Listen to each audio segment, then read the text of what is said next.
युगों युगों से अविरल अविचल, मैं युगों युगों से अविरल अविचल सृष्टि की अभिलाषी हूँ। मैं युगों युगों से अविरल अविचल सृष्टि की अभिलाषी हूँ।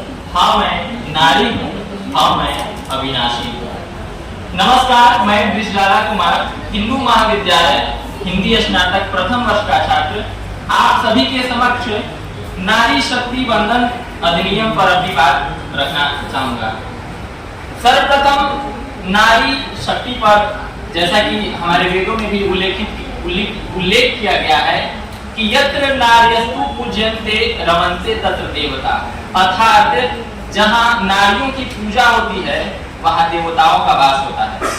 तो यहाँ पूजा से तात्पर्य ये नहीं है कि नारियां कहती कि हमारा पूजा करो, हमें धूप चढ़ाओ, अगरबत्ती चढ़ाओ। वे समानता की आकांक्षी हैं। आप उन्हें समान अवसर दीजिए, आप उन्हें समाज में समान शिक्षा दीजिए, स्वास्थ्य का अधिकार दीजिए, यही वे कामना करती है, ना कि उनकी पूजा अर्चना कीजिए। जब हम ये करते हैं तो उनके लिए सबसे बड़ी पूजा यही होती है। और जैसा कि हमारे सदन ने इस प्रस्ताव के द्वारा, इस विधेयक के द्वारा जब नारी को वो 33% का आरक्षण दिया ताकि नारी भी सदन में बैठकर नीति निर्माण में अपनी अहम भूमिका को प्रदान कर सके। क्योंकि जैसा देखा जाता है कि भारत में जो महिलाओं की सहभागिता संसद में है, लगभग अभी तक मात्र आजादी के समय से 5% से चला आकर आज लगभग 15% है, यानी 14.83%।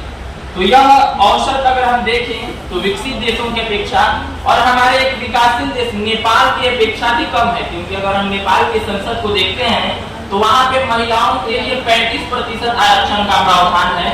तो इस तरह से हम देख सकते हैं। मैं एक कहानी आपको बताना चाहूंगा, जो कि कहानी नहीं एक वास्तविकता है। जब हम राजनीति करते हैं तो राजनीति अगर माँ के दृष्टिकोण से किया जाए, माँ को देखकर किया जाए, तो ये राजनीति सबसे बड़ी राजनीति होती है। क्योंकि माँ जो होती है अपने बच्चे का किस प्रकार ध्यान रखती है, भले खुद भूखी पेट रह जाएगी लेकिन अपने बच्चे को वो भूखा नहीं छोड़ सकती है। अगर राजनीति में ऐसी ही माँ बैठ जाए और वे नीति निर्माण में अपनी सशक्त भूमिका प्रदान करे तो निश्चित ही भारत विकसित भारत की तरफ बढ़ेगा और लोकतंत्र की प्रभुसत्ता को 100% साकार कर पाएगा। अतः मैं इन्हीं शब्दों के साथ अपनी वाणी को विराम देता हूँ। धन्यवाद। जय हिंद, जय भारत, जय नारी शक्ति।